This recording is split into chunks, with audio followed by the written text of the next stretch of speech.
Assalamualaikum warahmatullahi wabarakatuh. Halo guys, pada video kali ini kami dari kelompok 6 akan mempresentasikan hasil analisis struktural naskah drama Di Dalam Atap Sebuah Cinta karya Aslam Dena Masyar.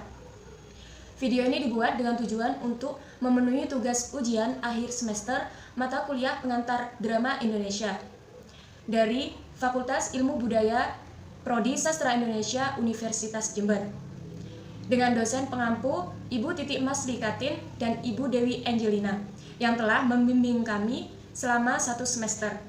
Nah, untuk selanjutnya saya akan memperkenalkan kelompok 6, diantaranya ada Girang Pinariengan Putro, Alifah Kamelia Haryono, Maisa Kistika Malik, Febi Olia Aryesta, Yohana Putri Patricia, Tony Wardoyo, Jahwa Nila Kurniawati, dan Adam Sadebe. Naskah drama yang berjudul Di Dalam Atap Sebuah Cinta karya Aslam Dena Masyar berisi mengenai kisah cinta segitiga di antara Bima, Sandra, dan Felicia yang berjalan rumit. Sandra yang mengalami perjodohan dengan Bima tidak mengetahui adanya hubungan terlarang antara calon suaminya dengan sahabatnya yaitu Felicia. Berbagai kejadian mengiringi kisah mereka bertiga, mulai dari cekcok mulut sampai fakta besar yang terkuak di antara mereka bertiga. Cerita berakhir dengan kematian Bima yang disebabkan oleh tindakannya sendiri. Masuk pada pembahasan materi, langsung saja saya persilakan kepada rekan-rekan saya untuk menyampaikan materinya. Baik, yang pertama, saya akan menjelaskan bagian judul. Judul naskah drama yang akan dianalisis dalam video ini berjudul Di Dalam Atap Sebuah Cinta karya Aslam Dena Masyar. Judul tersebut merupakan frasa yang terdiri dari beberapa gabungan kata, yaitu terdiri dari kata di dalam, atap, sebuah, dan kata cinta. Di dalam atap sebuah cinta termasuk ke dalam kata konotasi. Di dalam atap sebuah cinta ini memiliki makna yang berbeda dari makna yang aslinya. Berdasarkan naskah drama aslinya tersebut, di dalam atap sebuah cinta ini mengisahkan seorang gadis muda dan seorang pria yang dijodohkan oleh kedua orang tua mereka atas dasar kerjasama pekerjaan. Baik, di sini saya akan menjelaskan wawancang dan kramagung. Yang pertama adalah wawancang. Wawancang merupakan dialog atau percakapan yang harus diucapkan oleh tokoh pemeran dalam cerita tersebut. Dalam naskah drama Di Dalam Atap Sebuah Cinta, terdapat wawancang yang dapat dilihat pada data berikut ini. Pada tokoh Bima, "Maaf San, aku tidak bisa menikahimu. Dan aku rasa Fatirlah yang lebih berhak menikahimu. Menjadi imam dalam rumah tanggamu kelak. Aku sungguh tak pantas menjadi ayah pendidik bagi anak itu. Biar Fatir dan kau yang mendidiknya agar anak itu menjadi anak yang baik, tidak sepertiku." Di Dalam Atap Sebuah Cinta, halaman 12. Penjelasan dialog di atas menjelaskan bahwa Bima mengucapkan, "Maaf, aku tidak bisa menikahimu." Pada dialog tersebut, itulah yang dilakukan oleh Bima. Bima mengatakan hal tersebut karena Bima menganggap bahwa Fatir yang lebih berhak menikahi Sandra, dan Fatir yang mampu menjadi imam yang baik bagi Sandra dan juga anak yang ada di kandungannya. Bima merasa bahwa ia tidak pantas menjadi ayah yang bisa mendidik anaknya dengan benar dan tidak bisa menjadi imam yang baik. Sedangkan kramagung merupakan petunjuk perilaku, tindakan yang harus dilakukan oleh tokoh pemeran dalam cerita tersebut. Menurut Wibowo, tahun 2021, pada bukunya halaman 55. Pada naskah drama Di Dalam Atap Sebuah Cinta, terdapat kramagung yang dapat dilihat pada data berikut ini. Felicia menangis. Lalu, sampai kapan aku seperti ini? Lebih baik kau putuskan saja hubungan kita sekarang, daripada aku harus larut terlalu dalam mencintaimu, Bima. Di Dalam Atap Sebuah Cinta, halaman 3. Berdasarkan data cuplikan di atas, dapat diketahui bahwa kramagung menunjukkan gerak-gerik yang dilakukan oleh tokoh Felicia yang sedang menangis dan marah kepada tokoh Bima karena perkataannya. Ia membaca dialognya sambil menangis dan mengancam akan menyudahi hubungannya dengan Bima. Tema merupakan pokok pikiran atau permasalahan utama yang digambarkan dalam karya sastra. Tema dibagi menjadi dua, yaitu tema mayor dan tema minor. Tema mayor dalam naskah drama ini yaitu sebuah pengkhianatan. Dibuktikan pada halaman 6-7. Bima yang mengatakan bahwa wanita itu merepotkan, semuanya harus jelas. Hanya sebatas tunangan saja sudah banyak aturan, apalagi sudah menikah, tak terbayang lagi repotnya. Lalu kemudian Ponselnya berdering. Ternyata Felicia. Bima yang mempersilahkan Felicia untuk datang ke rumahnya setelah Sandra pergi dari rumahnya.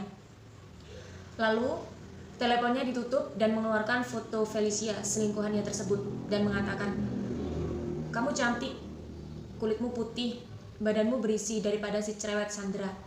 Tak heran banyak laki-laki yang menyukaimu, tapi mengapa kamu memilih aku yang jelas-jelas memiliki wanita lain? Mungkin aku lebih ideal daripada pria-pria lain yang menyukaimu." Dari kutipan naskah drama tadi dibuktikan bahwa kelakuan mereka berdua, Bima dan Felicia, mengecewakan hati Sandra. Meski Sandra belum mengetahuinya langsung, namun Bima telah mengkhianati ketulusan cinta Sandra. Wanita yang sangat tulus mencintai Bima. Dengan keterpaksaan perjodohan antara orang tua, dengan mudahnya Bima merusak kepercayaan hati Sandra.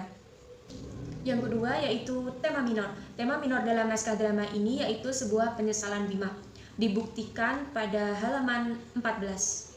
Bima yang mengatakan bahwa aku sungguh tidak ada gunanya lagi untuk hidup. Keluargaku, kekasihku, teman-temanku, pekerjaanku, bahkan duniaku pun telah aku rusak dengan perbuatanku sendiri. Lebih baik aku akhiri saja hidup ini daripada aku menjadi sampah. Kemudian Bima menenggak racun serangga yang tergeletak dalam mejanya. Seketika keluar busa dari mulutnya dan tergeletak di atas lantai. Dari kutipan tadi dibuktikan bahwa penyesalan Bima yang ia perbuat sendiri. Ia merasa bahwa kehidupannya tidak lagi berguna dan bermanfaat. Semua orang yang telah mempercayainya, entah itu keluarga, tunangannya, teman-temannya, bahkan dunianya pun seketika ia hancurkan dengan perbuatannya sendiri. Untuk tidak merasakan penyesalan yang amat dalam, Bima memiliki pikiran untuk bunuh diri. Dan seketika ia tergeletak di atas lantai dengan mulut berbusa. Untuk materi selanjutnya akan disampaikan oleh rekan saya. Di sini saya akan menjelaskan pada bab babak dan adegan. Babak 1. Menceritakan tentang seorang gadis cantik yang mengeluh karena menunggu kekasihnya, lalu ada dua gadis yang menghampirinya. Adegan 1. Terlihat seorang gadis cantik berpakaian seragam SMA di ruang tamu sebuah rumah yang agak mewah, duduk di kursi dengan muka cemas dan gelisah, seakan sedang menunggu seseorang yang tak kunjung datang.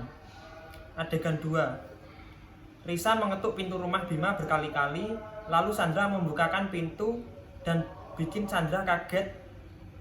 Adegan 3. Felicia kaget dan gugup melihat Sandra yang membukakan pintu rumah Bima. Kemudian pada babak kedua, menceritakan rasa curiga Sandra pada hubungan antara Bima dengan Felicia dan rasa ketidaksukaan Bima pada Sandra. Adegan 1. Dengan tergesa-gesa, Sandra pergi beserta kesedihan dan tangisannya diiringi kekecewaan yang menderu hatinya. Adegan 2. Lampu meredup, mereka berciuman memadu kasih di dalam kegelapan yang menyertainya. Babak 3. Menceritakan tentang dua orang yang sedang dimabuk cinta. Adegan 1.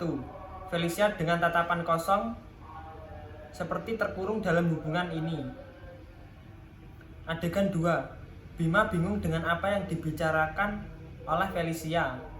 Adegan 3. Felicia menegaskan bahwa ia ingin hubungannya bisa dijalani dengan normal tanpa harus di bawah bayang-bayang ketakutan bila ketahuan. 4. Menceritakan Fatir datang ke rumah Bima dan memukul Bima yang sedang bersama Felicia. Adegan 1 pada babak 4. Fatir datang ke rumah Bima, di sana Bima sedang bersama Felicia. Adegan 2. Fatir marah pada Bima karena berduaan dengan wanita lain setelah Bima menghamili Sandra. Adegan 3. Mereka terdiam beberapa saat, lalu Fatir menunjuk Felicia dan bertanya, "Itu siapa?" Kemudian babak 5. Menceritakan tentang Bima menunggu seseorang yang akan datang dengan duduk termenung, semacam menunggu beban berat yang ada di pikirannya. Adegan 1. Bima meminta maaf kepada Sandra. Adegan 2. Sandra tersenyum lembut dan memaafkan Bima. Adegan 3. Sandra menanyakan tentang sesuatu hal yang akan dibicarakan Bima, apakah perihal mengajak menikah. Akhirnya Bima menenggak racun serangga yang tergeletak di atas meja. Seketika keluar busa racun dari mulutnya disertai pekikan kesakitan dan raut muka menyakitkan. Tubuhnya menggelepar di lantai dan roboh. Baik, di sini saya akan menjelaskan penokohan dan perwatakan. Dalam naskah drama Di Dalam Atap Sebuah Cinta, tokoh utama dari naskah drama tersebut adalah Sandra. Gadis belia masih SMA, cantik, baik, putih, merupakan tunangan dari Bima, mantan kekasihnya Fatir. Teman satu SMA dengan Felicia. Dapat dikategorikan sebagai tokoh utama karena memiliki banyak dialog dan peran di antara tokoh-tokoh yang lain. Hampir di setiap babak dan adegan terdapat tokoh Sandra. Pada tokoh Sandra adalah pribadi yang baik terhadap tunangannya, yakni Bima. Sandra begitu perhatian dengan Bima. Kini Sandra menjadi benci terhadap Bima karena Sandra tidak dinikahi oleh Bima. Perubahan sifat Sandra dapat dilihat pada data berikut ini. Sandra sedang menangis terseduh. "Kau, dasar pengecut kau Bima," sambil menampar. Di Dalam Atap Sebuah Cinta, halaman 14. Percakapan di atas merupakan ujaran kalimat penyesalan terhadap Bima, karena pada tokoh Sandra mengalami nasib sial, dan Bima tidak mau menikahi Sandra karena anggapan Bima, Fatir yang lebih layak untuk menjadi imam yang baik untuk Sandra dan anaknya yang berada di kandungan Sandra. Tokoh bawahan. Dalam naskah drama Di Dalam Atap Sebuah Cinta, terdapat 3 tokoh bawahan, yakni yang pertama adalah Bima Surya Barata. Tokoh Bima ini digambarkan sebagai orang yang dijodohkan dengan tokoh Sandra. Bima Surya Barata sendiri memiliki watak datar, yaitu pengecut. Di dalam naskah digambarkan bahwa ia tak mau bertanggung jawab atas perbuatannya menghamili Sandra. Yang kedua adalah Felicia Aurora. Felicia Aurora ini adalah tokoh bawahan berikutnya yang ditampilkan dalam naskah drama ini. Tokoh Felicia digambarkan memiliki watak yang datar. Dari awal hingga akhir diceritakan memiliki sifat egois dan tidak mau tahu akan keadaan. Felicia ini merupakan kekasih gelap dari Bima, dan Felicia sendiri menginginkan hubungannya dengan Bima itu secara terus terang, karena Felicia merasa resah dengan hubungan yang tersembunyi ini. Dan yang ketiga adalah Fatir Muhammad. Fatir Muhammad adalah salah satu sekian dari tokoh bawahan yang ada dalam naskah drama Di Dalam Atap Sebuah Cinta ini. Di dalam ceritanya, Fatir ini menyayangi Sandra, meskipun sekarang Sandra telah menjadi tunangan sahabatnya sendiri, yakni Bima. Baik, terima kasih. Di sini saya akan menjelaskan mengenai konflik. Konflik merupakan sesuatu yang mengarah pada peraduan dua kekuatan yang menggambarkan adanya sebuah aksi kemudian menghasilkan aksi balasan. Menurut Tarigan 2011 halaman 135, konflik terbagi menjadi 2 jenis, yaitu ada konflik fisik dan konflik batin. Konflik fisik sendiri ialah konflik yang terjadi antara manusia dengan sesama manusia, konflik antar manusia dengan lingkungan masyarakat, dan konflik antara manusia dengan alam. Adapun konflik batin adalah konflik yang terjadi antara ide yang satu dengan ide yang lain, atau seseorang dengan kata hatinya. Akan tetapi, tidak semua cerita memiliki klima konflik tersebut. Konflik akan disesuaikan dengan imajinasi penulis dalam menulis sebuah cerita.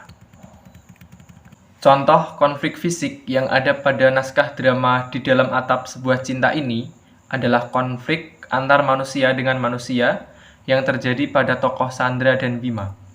Seperti yang telah dijelaskan pada halaman 5 naskah ini, menunjukkan perselisihan antara Sandra dan Bima yang terjadi pada saat Sandra menanyakan tentang sosok perempuan yang datang ke rumah Bima, yang mana perempuan tersebut adalah teman Sandra semasa sekolah.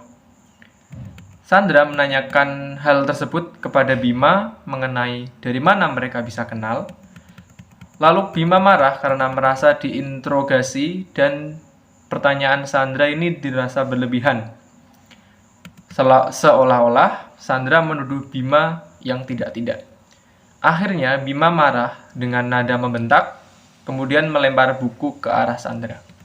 Untuk contoh konflik batin yang ada pada naskah drama ini adalah konflik antara ide dengan ide yang lain, yang mana terdapat pada naskah halaman 9. Felicia menanyakan tentang hubungannya dengan Bima saat ini, sedangkan Bima masih merasa bingung apa yang dimaksud oleh ucapan Felicia tadi. Felicia menjelaskan bahwa Felicia menganggap ia hanya dijadikan bahan pelampiasan oleh Bima, dan jadi wanita simpanan Bima saja yang kemudian bisa Bima tinggal setelah puas bersama Felicia. Konflik batin selanjutnya adalah konflik antara seseorang dengan kata hatinya. Pada naskah halaman 14, Bima menyesal dengan perbuatannya. Ia merasa tidak berguna dan menjadi sampah bagi orang-orang di sekitarnya. Kedua orang tuanya juga sangat marah karena perbuatannya. Ia merasa hidupnya tidak ada gunanya lagi. Ia telah menyia-nyiakan kebaikan orang-orang di sekitarnya, dan ia juga telah menyakiti kekasih beserta tunangannya. Akhirnya, ia memutuskan untuk mengakhiri hidupnya sendiri dengan meminum racun. Sebelum meminum racun, Bima mengucapkan selamat tinggal kepada orang-orang yang telah ia khianati tersebut. Latar menurut Abrams dalam Nurgiantoro 1995 halaman 216 merujuk pada pengertian tempat, keterkaitan waktu, serta lingkungan terjadinya peristiwa yang diceritakan. Unsur latar dapat dibedakan ke dalam 3 unsur pokok, yaitu tempat, waktu, dan sosial. Unsur-unsur tersebut menawarkan permasalahan yang berbeda, yang pada kenyataannya saling berkaitan dan saling mempengaruhi satu sama lain. Nurgiantoro 1995 halaman 227. Latar yang terdapat dalam naskah drama Di Dalam Atap Sebuah Cinta yaitu: yang pertama adalah latar tempat. Dalam naskah drama ini, latar tempat terjadi di 2 tempat, yaitu di ruang tamu Bima dan di kantor, yang mana dibuktikan dalam data berikut.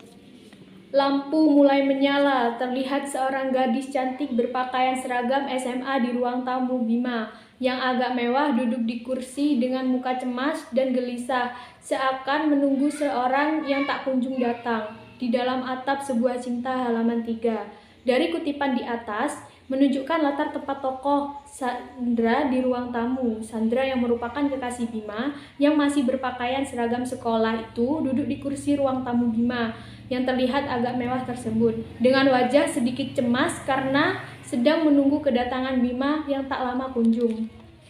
Yang kedua yaitu di kantor. Berikut kutipan naskah dramanya. Bima membuka kemeja dan menggantungkannya. Maaf, aku telat. Tadi banyak yang harus dikerjakan di kantor. Jalan-jalannya lain kali saja. Jangan sekarang, aku masih capek. Di Dalam Atap Sebuah Cinta halaman 4. Dari kutipan di atas, menunjukkan latar tempat di kantor, yaitu tokoh Bima yang kecapean pulang dari kantor. Karena merasa sangat capek, Bima memutuskan untuk membatalkan jalan-jalannya bersama Sandra kekasihnya, yang sebenarnya hanya rencana Bima untuk menghindari Sandra dan dapat bertemu Felicia, pacar gelapnya tersebut. Latar waktu dalam naskah drama Di Dalam Atap Sebuah Cinta yaitu terjadi kemarin. Dalam kutipan sebagai berikut. Bima: Hai San, maafkan aku kemarin. Aku tidak bisa kontrol emosiku. Di Dalam Atap Sebuah Cinta halaman 12. Dari dialog di atas tersebut menunjukkan bahwa latar waktu kejadian yang ada pada naskah drama Di Dalam Atap Sebuah Cinta adalah kemarin. Dapat diketahui pada saat Bima meminta maaf pada Sandra atas perlakuan kemarin tidak bisa mengontrol emosi. Yang dimana kemarin Bima membuat Sandra menangis karena perkataannya tersebut. Yang terakhir yaitu latar sosial. Latar sosial yang terjadi dalam naskah drama Di Dalam Atap Sebuah Cinta ini yaitu di mana dalam suatu hubungan pasti mengalami sebuah masalah seperti masalah perselingkuhan yang sering terjadi sehingga berujung sebuah kata perpisahan yang dibuktikan dalam data berikut. Felicia: Iya, Aku ingin hubungan kita terang-terangan, tidak selalu di belakang layar seperti ini. Sebenarnya ini sangat menyiksaku, Bim. Sampai kapan aku menelan kenyataan pahit seperti ini? Lagi pula, kita sama-sama cinta. Kau cinta aku dan aku cinta kau, sayang. Aku lelah. Jangankan keluar rumah. Ada tikus atau cicak yang mengintip saja, seakan-akan mereka akan lapor ke wanita sawahan kurus cerewet itu. Di dalam atap sebuah cinta, halaman 5. Dari data di atas menunjukkan situasi hubungan antara Bima yang merupakan tunangan dari Sandra dengan orang ketiga yaitu Felicia, di mana Felicia menginginkan titik terang hubungannya dengan Bima tanpa harus ada yang disembunyikan. Sementara di sisi lain Bima tidak bisa mengambil keputusan secara sepihak karena ia merupakan tunangan dari Bima. Bima takut jika ia putus dengan Sandra akan dimarahi oleh kedua orang tuanya. Baik, di sini saya akan menjelaskan mengenai alur. Yang pertama adalah awal cerita. Pada naskah drama di dalam atap sebuah cinta atau perkenalan diawali dengan adegan pertama, berlatar tempat di ruang tamu sebuah rumah yang agak mewah. Tokoh utama Sandra muncul pertama kali dengan adegan sedang menunggu seseorang. Saat sedang menunggu, tokoh Sandra terlihat cemas dan gelisah. Yang kedua adalah cerita bergerak. Tahap ini merupakan tahap di mana masing-masing tokoh sudah mulai diperkenalkan kepada tiap konfliknya. Berbagai peristiwa-peristiwa yang memicu timbulnya konflik mulai diperlihatkan. Sandra penasaran karena tiba-tiba Felicia mendatangi rumah pacarnya. Bima dengan dalih meminjam buku. Awalnya ia percaya saja karena Felicia merupakan sahabatnya ketika sekolah dulu.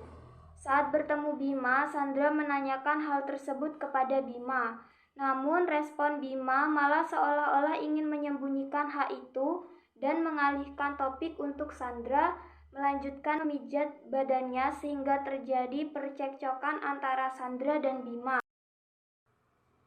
Tahap yang ketiga adalah mulai memuncak atau cerita mulai memuncak. Pada naskah drama di dalam atap sebuah cinta ini terdapat pada saat Fatir sedang datang seorang pemuda tampan dengan laju terburu-buru dan muka yang menahan marah.